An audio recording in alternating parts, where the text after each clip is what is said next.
শবে বরাতের সময় বাড়িতে যদি কোরআন তেলাওয়াত হয় বরকতপূর্ণ দিন রাতে, সেটা ভালো না খারাপ? তো আমি যেটা বলছিলাম, বসিরহাটের একজন নাদান মুলি সাহেব, সে বলছে, বলে কোরআন পড়া বন্ধ না করা পর্যন্ত আমার জানে স্বস্তি নেই। বলুন না নাউজুবিল্লাহ। সে হালি করে কি করেছে জানেন? নিজে দাবি করছে লা ইলাহা ইল্লাল্লাহ, লা ইলাহা ইল্লাল্লাহ, আর নবীর জায়গায় তার নাম বলেছে। বলুন না নাউজুবিল্লাহ। কি বললাম? নবীর জায়গায় আল্লাহ আমাদের রাসূল বানিয়েছে। লা ইলাহা ইল্লাল্লাহ আব্দুল মাতিন রাসূলুল্লাহ, আল্লাহ আমাদের রাসূল করে দিয়েছে। আচ্ছা, আপনাদের কি মনে হয় এই যে নাম বলা ঠিক বলেছে বলে মনে হয়? হ্যাঁ, এখানে কি বলতে হবে? লা ইলাহা ইল্লাল্লাহ মুহাম্মাদুর রাসূলুল্লাহ সাল্লাল্লাহু আলাইহি ওয়াসাল্লাম। সেই নাদান শয়তান সে নিজের নাম বলেছে, আবার বলছে যে এবারে আমি নবী হয়ে গেছি। এখন লোক এসে বলছে, ও নবী, ও নবী, তো তুমি আমার দাও। নবীকে নিয়ে মজাক চলছে। নবীকে নিয়ে কি বলছে? মজাক করছে। নবীকে নিয়ে মজাক করা যাবে? কলেমা নিয়ে মজাক করা যাবে? আল্লাহকে নিয়ে মজাক করা যাবে? কোরআন নিয়ে মজাক করা যাবে? ঠাট্টা বিদ্রুপ করা যাবে? ইয়ারকি করা যাবে? বউকে নিয়ে করা যাবে? বোঝেননি? বিবিকে নিয়ে মজাক করা যাবে? আপনাদের বউকে নিয়ে যদি মজাক করে বলেন যে আমার বউ 3 তালাক দিলাম, মজা করে বলেছেন, বউ থাকবে না যাবে? তো আমার নবীকে নিয়ে এরকম মজাক করলে তার ঈমান থাকবে না কাফের হবে? এটা আমার কথা না, কোরআনের কথা। জোরে বলে। এই কাফেরের সাথে যারা চলবে, যারা সমর্থন দেবে, তারাও কাফের হবে। আমি বলছি না, সূরা তাওবায় 65 আয়াত আল্লাহ পাক ডাইরেক্ট বলেছেন। আপনি তাফসীর খোলেন আমার সামনে, এখন তো মোবাইলের যুগ, খুলে নেন। সূরা তাওবাতে আছে, ওয়ালা ইন সাআলতুম লা ইয়াকুলুনা ইন্নামা কুননা নাখুযু ওয়া নালাব কুল আবিল্লাহি ওয়া আয়াতিহি ওয়া রাসূলিহি কুনতুম তাস্তাহজিউন। আল্লাহ পাক বলেছেন, তুমি যদি তাদেরকে জিজ্ঞাসা করো, তারা অবশ্যই বলবে আমরা তো হাসি তামাশা ফুর্তি করছিলাম। কি করছিল? ফুর্তি করছিল। তারা আল্লাহকে নিয়ে ফুর্তি করছিল। ওরা বলবে, আরে এই ফুর্তি যদি তাদেরকে জিজ্ঞাসা, তারা বলবে আমরা তো কথায় বলছিলাম আর কি, এই কৌতুক করছিলাম। আরে আপনি বলুন, আল্লাহর সাথে, তার হুকুম আহকামের সাথে এবং রসুলের সাথে ঠাট্টা বিদ্রুপ করছিলে তোমরা। লা তাতাজিরু কদ কাফারতুম বাদা ঈমানিকুম। ওজুহাত দেখানো চলবে না, কোনো অজুহাত চলবে না।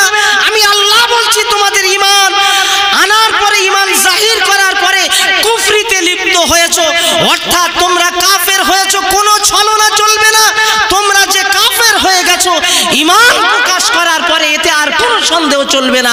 যদি তওবা করে আল্লাহর কাছে ক্ষমা চাও, আবার নতুন করে যদি নিজের বউটাকে বিয়ে করো, তারপরে বউটা আসতে পারে, এই অবস্থায় বউ আর থাকার নয়। কথা বুঝেছেন? ফতোয়া কার? জোরে বলেন, ফতোয়া কার? জোরে সকলে বলতে পারছেন না? আল্লাহর ফতোয়া। কোরআনের আয়াত বললাম, ফতোয়া আবার নতুন করে কোন হুজুরির কাছে নিতে হবে? পৃথিবীর, আমি এই বিষয়টা নিয়ে গবেষণা করছিলাম, পড়ছিলাম, পৃথিবীর সব তাফসীরের ফতোয়া হলো কাফের হয়ে গেছে। আল্লাহকে নিয়ে, নবীকে নিয়ে, আল্লাহ পাককে নিয়ে, রাসূলকে নিয়ে, দ্বীনকে নিয়ে, কলেমাকে নিয়ে কোন রকম ঠাট্টা, কোন রকম ছলনা, কোন রকম ইয়ারকি, কোন রকম বোঝানোর জন্য এই রকম কোনো কিছু করা যাবে না। আল্লাহ পাক রব্বুল আলামিন, আল্লাহ পাক রব্বুল আলামিন ইসলামের 5টা বুনিয়াদ দান করেছেন। কটা? বুনিয়াল ইসলাম খামসুন, খামসিন শাহাদাতু আল্লা ইলাহা ইল্লাল্লাহ ওয়া আন্না মুহাম্মাদুর রাসূলুল্লাহ। ইসলামের বুনিয়াদ কটা? 5টা। 1 নম্বরে কি? কলেমা। কি? কলেমা। দ্বিতীয় নামাজ, তৃতীয় রোজা, চতুর্থ হজ, 5ম নম্বরে যাকাত। এই 5টা জিনিস নিয়ে কোন রকম ঠাট্টা, কোন রকম ইয়ারকি, কোন রকম উদাহরণ, কোন রকম মজাক, আল্লাহকে নিয়ে, দ্বীনকে নিয়ে, শরীয়তকে নিয়ে, কোরআনকে নিয়ে, নবীকে নিয়ে কোন রকম মজাক করলে ঈমান চলে যাবে। ফতোয়া সরাসরি আল্লাহর। কার? আল্লাহ। সে বলছে লা ইলাহা, ওর পরিচয়টা দিতে হবে। এই ঘটনাটা ঘটেছিল জানেন, আল্লাহ রসুলের কাছে মুনাফিকদেরকে তাদের চক্রান্তের বিরুদ্ধে আল্লাহ আয়াত নাজিল করেছিলেন। তো আমি এই আয়াতের ব্যাখ্যা লম্বা দিতে পারবো না, সময় আমার হাতে খুব সংক্ষিপ্ত। আমি আয়াতের লম্বা ব্যাখ্যা যতটুকু প্রয়োজন আপনাকে বলছি। এই মুনাফিকরা এই কথা বলেছিল, আল্লাহ পাক বলেছেন মুনাফিকদের জানিয়ে দাও ওদের জন্য কঠিন শাস্তি, ওরা কঠিন শাস্তির সম্মুখীন হবে। আল্লাহ পাককে নিয়ে, নবীকে নিয়ে, কোরআনকে নিয়ে কোন রকম মজাক চলবে না। আরে যদি তুমি উদাহরণ দাও, মজাক করো, লোককে যদি বোঝানোর জন্য বলো, তাহলে আমি তো বলবো তুমি তো কোনোদিন তোমার বউকে নিয়ে তো মজা করলে না। যে আমার বউটা মনে করো আমার মার মতো, এরা মজা কোনোদিন। আরে আমার কথা ভালো করে বুঝবেন, আমার বউটা আমার মার মতো, এটা যদি বলে কি হবে? গন্ডগোল হয়ে যাবে না? যাবে না? তুমি আল্লাহর কলেমার কাছে তুমি নিজের নামটাকে প্রকাশ করছো, লা ইলাহা ইল্লাল্লাহ মুহাম্মাদুর রাসূলুল্লাহর জায়গায় বলছে লা ইলাহা ইল্লাল্লাহ আব্দুল মাতিন রাসূলুল্লাহ। বলুন নাউজুবিল্লাহ, বলুন নাউজুবিল্লাহ। এ পাক্কা শয়তান ইবলিসের থেকে খারাপ কি খারাপ না? জোরে বলে। এর ঈমান আছে বলে কেউ বিশ্বাস করে? এর পরিচয়টা আজকের আমার দিতে হলে এই জন্য, যেহেতু কলেমার সঙ্গেই আর কি, না হলে আমার নামটা বলার কোনো দরকার ছিল না, যেহেতু নিজে নামটা বলেছে। কথা বুঝে গেছে? আবার সাহেব থাকে, আর সাহেব থাকে। এ বাবু, আর সাহেব থাকবে? আমার নবীর জায়গায় কারোর বসাবে আপনি মেনে নেবেন? প্রকাশ্য তওবা করলে আল্লাহ মাফ করে দিক। আমি বলবো ওদের বড় বড় মুফতি সাহেব আছে, বড় মুফতির এই বিষয়টা ফতোয়া দিতে বলছি। আমি আমানুল্লাহ বলছি, কতটা যোগ্যতা আছে প্রমাণ হবে, ফতোয়া দেন। দেবে না? এটা হলো কেন? এর পিছনে হচ্ছে আল্লাহর ওলিদের বদদোয়া। কেন হয়েছে? আল্লাহর ওলিদের বদদোয়া। আল্লাহর ওলিদের সম্পর্কে কুৎসা করে করে এমন একটা জায়গায় পৌঁছে গেছে, নবীকে এরাই ভিখারি বলেছিল। বলুন না নাউজুবিল্লাহ। আর একটু জোরে বলুন। ও একদিন বলে না, এরম বলে বলে আসছে, আজকের শুধু বলে, এরম বলে বলে আসছে আমার নবী সম্পর্কে অনেক কিছু বলে। নবী সম্পর্কে যাই তাই মুটে মজদুর বলে আমার নবীকে ছোট করে ফেলেছে। আমি বাংলার মানুষের কাছে ক্ষমা চেয়ে বলছি, আমি ক্ষমা চাইছি। আমি আমানুল্লাহ বলছি, কারোর দুশ্মনির জন্য নয়, কারোর বিরুদ্ধাচারণের জন্য নয়। আল্লাহ এটা বলতে বলেছেন, আল্লাহ বলেছেন বলে দাও ওদের পরিচয়। যারা ইসলামকে কলুষিত করে আমার নবীর বিরুদ্ধাচারণ যারা করে, তাদের পরিচয়টা যদি না জানে, যারা ঈমান নষ্ট করছে তাদের পরিচয় যদি না জানো, তাহলে দাজ্জালের পরিচয়টা কেন আমরা জানাই? জোরে বলে। দাজ্জাল ঈমান নষ্ট করবে না? করবে না। কানা দাজ্জাল এসে ঈমান নষ্ট করবে, তার পরিচয় নবী দিয়ে গেছে। ওর কপালে কাফের লেখা থাকবে। আজকের এরা দাজ্জালের থেকে ভালো না খারাপ? জেনে রাখেন, খুব সতর্ক। সোশ্যাল মিডিয়ার যুগ, তাই সতর্ক করতে বাধ্য হচ্ছে। কে পাতে দেবে, বইতে দেবে, ওই চিন্তা আমানুল্লাহ করে বেড়ায় না, বেড়াবো না। আমি শুধু নিয়ত করে বেড়াই, আল্লাহ কদিন বেঁচে আছি জানি না, হকের উপরে যদি দুটো কথা বলে যেতে পারি, আল্লাহ তুমি অন্তত কথাগুলোকে কবুল ও মঞ্জুর করে নিও। বলুন না আমিন। এই চেষ্টা করি। আল্লাহ পাকের দ্বীন ও শরিয়াতের উপরে আল্লাহ পাক আমাদেরকে থাকা তৌফিক দান। জোরে বলুন আল্লাহুম্মা আমিন। প্রিয় মুসলমান ভাইরা আমার, মনে রাখুন, হে যুবকেরা শুনে রেখে দিন, আমি সূরা তাওবার আয়াত পড়ে আপনাদেরকে শুনিয়েছি। সন্দেহের জায়গা কোনো কিছু নয়, সন্দেহ করার কোনো পরিবেশ নেই। সন্দেহ আপনি যদি বলেন যে আমি উদাহরণের জন্য, মানুষকে বোঝানোর জন্য ওই জায়গায় আমার নামটা বলেছি, আল্লাহ সে কথাও জানিয়ে দিয়েছে তোমরা ঠাট্টা ইয়ারকি, মানুষকে উপহাস, মানুষকে একটা আনন্দ দেওয়ার জন্য যদি বলো, বোঝানোর জন্য বলো, আল্লাহ সেটাও বলেছেন না, না চলবে না।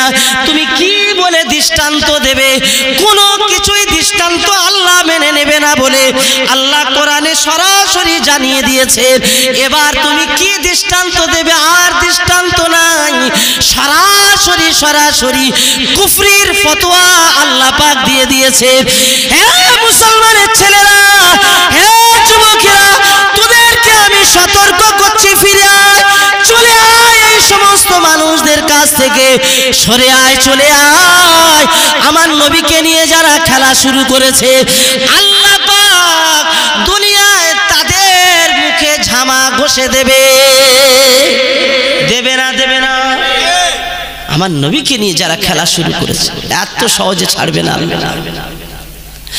আল্লাহ পাকের নবী, দয়া নবী বললেন, ও সাহাবীরা জেনে রাখো, আল্লাহ পাক বলেছেন, ইন্নাল্লাযীনা ইউযুনাল্লাহা ওয়া রাসূলাহু লানাহুমুল্লাহু ফিদ দুনিয়া ওয়াল আখিরাহ।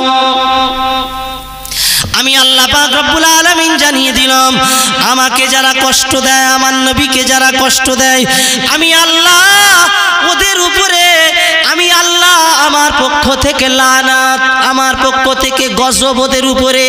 ওরা দুনিয়াতে কষ্ট পাবে, আখিরাতে ওরা শাস্তি পাবে। আমি আল্লাহ পাক রব্বুল আলামিন দুনিয়াতে ছেড়ে দেব না, আখিরাতে ওদের ছেড়ে দেব না। ওদেরকে বেইজ্জতি করে গোলাম আহমদ কাদিয়ানির মতো পায়খানায় চুবিয়ে চুবিয়ে মৌত দেব। কোথায়? গোলাম আহমদ কাদিয়ানি নবী দাবি করেছিল, পাঞ্জাবে বাড়ি, তার দল এখনো আছে, কিন্তু পায়খানায় পড়ে মরেছে। বলেন না নাউজুবিল্লাহ। এত সহজ, ঈমান নষ্ট করে দেবে, সমাজটাকে শেষ করে দেবে। ভাই আমার, এদের পরিচয়টা কঠিন ভাবে আপনার মনে রাখতে হবে। আমার নবী বলেছেন, শেষ জামানায় মানুষ ঈমান চোর হবে, ঈমান চোর হবে, ঈমানগুলো তোমাদের লুটে নেবে। বক্তব্য শুনবে, ওই বক্তব্য শুনতে শুনতে ঈমান তোমাদের চলে যাবে। বক্তব্যের আদব রক্ষা করো, বক্তব্যের আদব রক্ষা করো। বক্তব্য শুধু দিলে হবে না। লা তাসুব্বু আসহাবি ইন্নাহু মাইজিউ কওমুন ফি আখিরিজ জামান। আল্লাহর হাবিব জানিয়েছেন, এক জামানা আসবে, সেই জামানায় মানুষ একদল হবে, ঘুরে ঘুরে ঘুরে ঘুরে আমার সাহাবীদেরকে গালি দেবে, আমার সাহাবীদের বড় কথা বলবে, আমার সাহাবীদের সমালোচনা করবে, আমার সাহাবীদের সম্মান নিয়ে টানাটানি করবে, সম্মান নিয়ে টানাটানি করবে। হে মুসলমানেরা, মনে রাখুন, হুজুর 1000 বছর আগে বলে দিয়ে গেলেন, একটা দল বার হবে, এরা আমার সাহাবীদের গালাগালি করবে, সাহাবীদের সম্মান নিয়ে টানাটানি করবে। অনেক যুবক দেখেছি সাহাবীদের কথা বলতে গিয়ে বলেন আবু বকর, উমর, উসমান, মানে আবু বকর সিদ্দিক রাদিয়াল্লাহু তাআলা আনহু যেন চাচতো ভাই, এরকম বলে না অনেকে। সম্মান দিয়ে বলতে হবে না? হবে না কেন? তোমার মুখে কেউ ঝামা ঘষে দিয়েছে, বলতে পারলে না যে হযরত আবু বকর সিদ্দিক হুজুর রাদিয়াল্লাহু তাআলা আনহু, আল্লাহ বলেছেন রাদিয়াল্লাহু আনহু ওয়া রাদওয়ান, তুমি বলতে পারলে না? তুমি বলছো আবু বকর, কিসে, কে সে আবু বকর? তুমি জানো আবু বকর কি? হযরত আবু বকর সিদ্দিক রাদিয়াল্লাহু তাআলা আনহুর ঈমান জানো? আল্লাহ নবী বলেছেন, গোটা পৃথিবীর মানুষের ঈমান এক পাল্লা, আবু বকর হুজুরের আমল, এক রাতের আমল এক পাল্লা ভারী হয়ে যাবে। কি বলে নাম বলছো? আমার নবীকে কেমন ভাবে ডাকছো? কিভাবে আমার নবীর তাজিমের সঙ্গে কথা বললেন। আল্লাহ আল্লাহ বললেন আমি আমার নবীর নাম ধরিনি, তুমি নবীর নাম ওরম করে ধরে ডাকছো। আমি আল্লাহ কখনো ডাকার সময় আমার নবীর নাম ধরিনি। ইয়া রসুল আল্লাহ, ইয়া হাবিব আল্লাহ, ইয়া নবী আল্লাহ, ইয়া আসিন তসিন বলে আমি ডেকেছি, ইয়া আইয়ুহাল মুজাম্মিল বলে ডেকেছি। তুমি ওরকম বলে ডাকছো, নবীকে কি মনে করো? আল্লাহ পাকের হাবিব দয়া নবী, আমার আপনার নবী নূর নবী হাবিবুল্লাহ হুজুরে সাল্লাল্লাহু আলাইহি ওয়াসাল্লাম হুজুর ঘুমিয়ে আছেন। মক্কা থেকে মদিনায় যেদিন চলে যাবেন, কথা তো অনেক। মক্কা থেকে মদিনায় যেদিন আল্লাহ পাক আদেশ করেছেন, জিবরিল আমিনকে বললেন যাও ডেকে দাও, যেতে বলো, আমার হাবিবকে বলো মক্কা থেকে যেন মদিনায় চলে যায়। কষ্ট হচ্ছে নাকি? একটু তাকবীর দেন, নারে তাকবীর। আর একটু বলেন নারে তাকবীর। সিলসিলা হক ফুরফুরা শরীফ সবে তো 1-2 ঘন্টা হচ্ছে, এখন 3-4 ঘন্টা না হলে কি ওয়াজ বন্ধ হবে নাকি? জি, কমিটির লোক যারা আছেন আবার ঘন ঘন ঘড়ি দেখবেন না, যারা ঘড়ি দেখলে আমার মন চাইবে আবার এক্ষুনি শেষ করতে, বুঝছেন? হ্যাঁ, আমি ঘড়ি না দেখলে আল্লাহ যতক্ষণ বলাবেন বলবে ইনশাআল্লাহ। বলেন আল্লাহুম্মা আমিন। আমি আপনাদের কাছে নিবেদন করছি, কথাগুলো শুনে রাখেন, কাজে লেগে যেতে পারে। হুজুরে পাক নূর নবী সাল্লাল্লাহু আলাইহি ওয়াসাল্লাম তিনি মক্কা থেকে যেদিন চলে যাবেন ঘুমাচ্ছিলেন। আল্লাহর হাবিবের কাছে হযরতে জিবরিল আমিনকে আল্লাহ পাক বললেন, ও জিবরিল যাও যাও চলে যাও। জিবরিল চলে আসলেন আল্লাহর হাবিবের ঘরে এসে হুজুরকে লক্ষ্য করে দেখতে পেলেন হুজুর ঘুমাচ্ছেন। কিভাবে ডাকবেন? চতুর্দিকে, ঘরের চতুর্দিকে কাফেররা, আমার নবীর দুশমনেরা, মক্কার কুফারে কুরাইশরা চতুর্দিকে ঘিরে দাঁড়িয়ে আছে হুজুরকে মারার জন্যে। আল্লাহ পাক এই অবস্থায় চলে যেতে বলেছেন। কিভাবে যাবে? চতুর্দিকে দাঁড়িয়ে আছে, আমার নবী পাক ঘুমাচ্ছেন। জিবরিল আমিন দেখছেন সকাল হয়ে যাবে, তাড়াতাড়ি করে হুজুরকে ডেকে দিতে হবে। ডাকার জন্য কেতাবে এসেছে আমার নবীকে ডাকার জন্য। জিবরিল আমিন একবার মাথা দানে চুপচাপ দাঁড়ালেন, একবার ডান সাইডে হাতের দানে দাঁড়ালেন, আর একবার বাম সাইডে গিয়ে দাঁড়ালেন। হাতটা লম্বা করে হুজুরকে ডাক দেবেন, না না সাহস হলো না।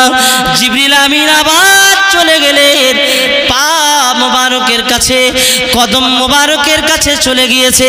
জিবরিল আমিন কদম মোবারকের কাছে গিয়ে হুজুরকে ডাকবেন, ঘুম থেকে জাগাবেন। কেমন ভাবে জাগাবেন? আদব দেখেন, আদব। আপনারা আমরা আদব শিখি নাই, মুরব্বীদের আদব করতে পারলাম না, আমরা বড়দের আদব করতে পারলাম না, আমরা আমাদের আকাবিরদের আদব